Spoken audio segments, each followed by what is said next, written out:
Hello दोस्तों, आप सभी लोगों का बहुत बहुत हार्दिक अभिनंदन है। हम लोग यूपीएसआई पर बात किया जा रहा है और हमने जैसा कहा था कि 15 सितंबर 2025 से आप लोगों के लिए यूपीएसआई का स्पेशल बैच प्रारंभ होने वाला है। उस पर आज हम लोग बात करेंगे। ठीक है, पहले हम लोग बात करेंगे कि क्या क्या चीज़ें पढ़ना है और कैसे पढ़ना है। ठीक है, तो ये बात ध्यान दीजिएगा। और यहाँ पर हम लोग बात किया जाएगा कि यूपीएसआई में आप जानते हैं कि 4 चीज़ें होती हैं। 4 चीज़ें हैं और 4 चीज़ें क्या पूछा जाएगा। अब देखिए, पहले में जो आता है हिंदी आता है। ठीक है, दूसरे में आप देखेंगे कि मूल विधि संविधान। ठीक है, मूल विधि है, संविधान है, यानी कि जीएस का सेक्शन है। ठीक है, संविधान है, फिर सामान्य ज्ञान है। ठीक है, फिर सामान्य ज्ञान है। ठीक है, तो ये 1 हो गया और 2 हो गया।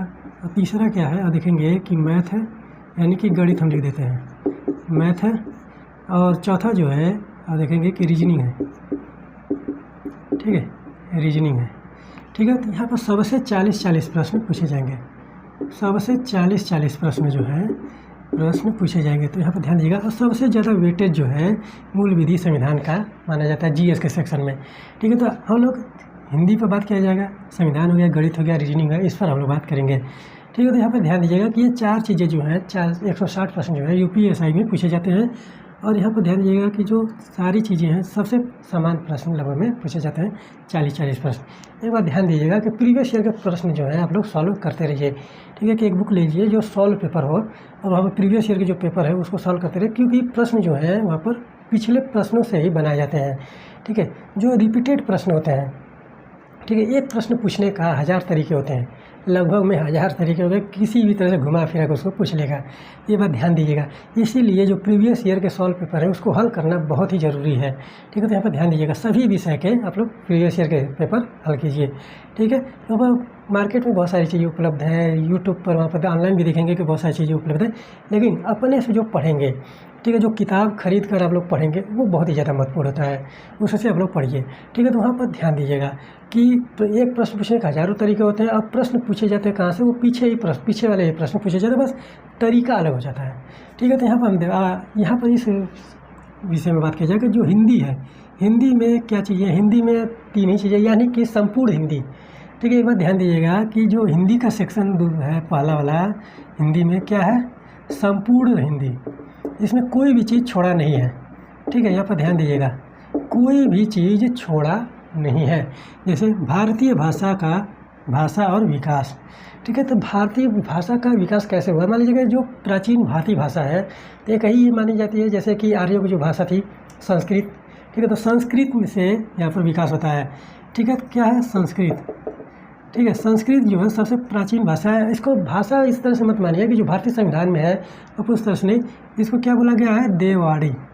ठीक है, देववाणी, यानी कि देवताओं के द्वारा जो प्रयोग की जाने वाली भाषा है वो संस्कृत है। ठीक है, तो यहाँ पर ध्यान दिया। और इसी से सभी भाषा निकल कर आएंगे, प्राकृत हो गया, पाली हो गया, देवनागरी हो गई, देवनागरी से हिंदी बनेगी। ठीक, फिर हिंदी से आप देखेंगे कि उर्दू फारसी बनते हैं, अरे उर्दू बनती है, फारसी नहीं, फारसी और हिंदी के मेल से ही वहाँ पर उर्दू शब्द का विकास हुआ था। तो इस तरह से जो भारतीय भाषा है उनका इतिहास और विकास में देखेंगे कि बहुत सारी भाषाएं हैं, अर्धमागधी, सौर सैनी, फिर उसके बाद पूर्वी बोली है, बुंदेलखंडी है, फिर उसके बाद बघेलखंड है, ये सारे जो विकास हुए। ठीक है, तो यहाँ पर ध्यान दीजिएगा, अर्धमागधी, प्राकृत, पाली, ये सारी भाषाएं जो हैं उसके बारे में हम लोग बात करेंगे। ठीक है, तो यहाँ पर हिंदी के बारे में जिस तरह से प्रश्न बनाया जाता है, हिंदी देखिए कि हिंदी लोग आसान समझते हैं, लेकिन सबसे कठिन जो है पढ़ना वो हिंदी ही है। अगर हिंदी व्याकरण की अगर हम बात करें कि हिंदी व्याकरण में क्या आता है, हिंदी व्याकरण में हर एक चीज़ से प्रश्न पूछा है।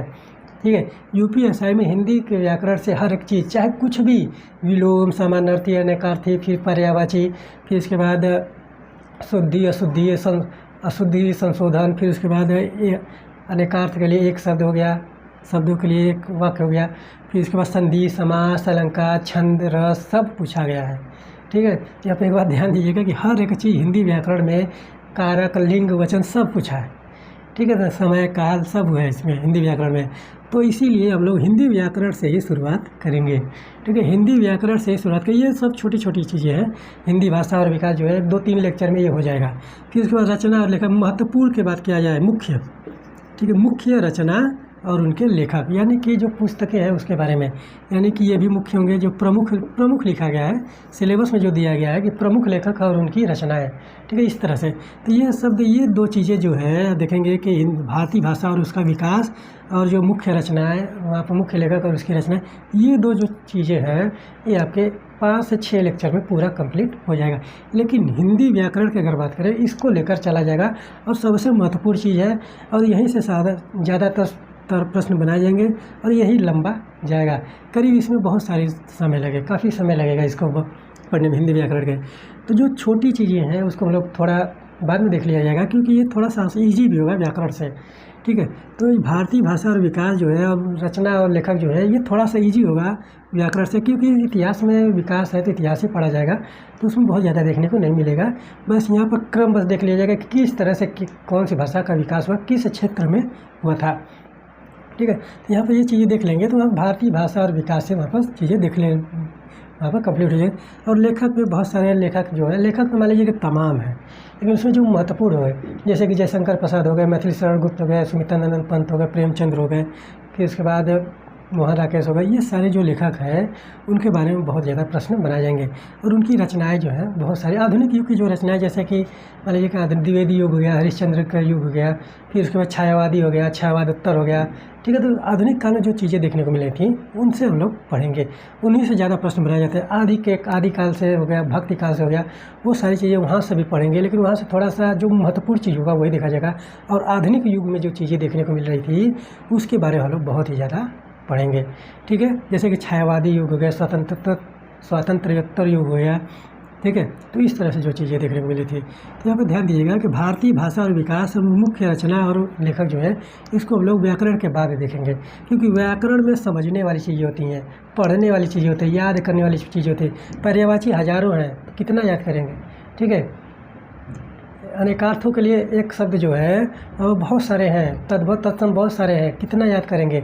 सिर्फ समझना है कि किसको किस तरह से पढ़ा जाए, कि वो चीज़ें अगर एग्जाम पूछ रहा है तो आप उसको समझ के द्वारा वहाँ पर कर लिया जाएगा, ठीक है। तो यहाँ पर एक बात ध्यान दीजिएगा कि यही बहुत ज़्यादा महत्वपूर्ण है और यही में समझने वाली बात है और यही पढ़ना है, ठीक है। ये दोनों मान लीजिए भाषा और विकास, रचना और लेखा, ये छोटा चीज़ है, 5-6 लेक्चर में हो जाएगा, लेकिन इसको पढ़ना है व्याकरण को। तो यहाँ पर ध्यान दीजिएगा कि हिंदी किस प्रकार से देखना है। और हिंदी में हम लोग इस तरह से देखा जाएगा, हिंदी तो साहित्य है, जैसे कि मान लीजिए कि हिंदी में कुछ भी नहीं छोड़ा है। एक बार ध्यान दीजिएगा, यूपीएसआई, यूपी पुलिस में कुछ भी नहीं छोड़ता है, हर एक चीज़ से प्रश्न बन जाएंगे, ठीक है। तो ये बात ध्यान दीजिएगा। और यहाँ पर जो जीएस के सेक्शन है, मान लीजिए कि इतिहास, भूगोल वाला, राजनीति विज्ञान वाला है, तो उसमें थोड़ा सा कंपनसेशन करके लीजिए कि थोड़ा सा कम पढ़ के वहाँ पर चल जाएगा, लेकिन यहाँ पर हिंदी वाले में सब पढ़ना है, ठीक है। जैसे कि मान लीजिए कि जो जीएस का सेक्शन, इतिहास हो गया, भूगोल हो गया, राजनीति विज्ञान हो गया, तो उसमें सबसे ज़्यादा वेटेज जो है वो राजनीति विज्ञान का है, मूल विधि संविधान का है, ठीक है। 20 से 25 प्रश्न पूछ लिए जाते हैं उसी से, जो 15 से 20 प्रश्न बनेंगे उसी में भूगोल है, इतिहास है, करेंट अफेयर्स है, अर्थशास्त्र है, वो सारी चीज़ें देखने को मिलती हैं। तो उसमें थोड़ा सा कम पढ़ेंगे भी तो हो जाएगा, लेकिन संविधान और मूल विधि जो है वो मस्ट है, उसको इम्पॉर्टेंट है। और हिंदी में सभी इम्पॉर्टेंट है, ठीक है। तो यहाँ पर एक बात ध्यान दीजिएगा, हिंदी में सभी इम्पॉर्टेंट है, ठीक है। तो यहाँ पर इस तरह से हिंदी पढ़ना है, ठीक है। तो फिर चलिए हम लोग नोट डाउन करते हैं। कल हम लोग शुरू करेंगे हिंदी व्याकरण से। हिंदी व्याकरण में हम लोग देखा जाएगा कि जो व्याकरण है वो किस प्रकार से है, ठीक है। तो यहाँ पर एक बार सारी चीज़ें नोट डाउन करिएगा, ठीक है। तो जो लोग तैयारी कर रहे हैं, जो तैयारी करने वाले हैं, जो तैयारी करना चाहते हैं, उनको आप लोग जोड़िए। और यहाँ पर सारी की सारी चीज़ें जो है निःशुल्क मिलेंगी, ठीक है। यहाँ पर एक बात ध्यान दीजिएगा, ठीक है। तो आप लोग नोट डाउन करते हैं, नोट्स बनाते रहिए। फिर चलिए मिलते हैं अगले लेक्चर में, तब तक के लिए धन्यवाद।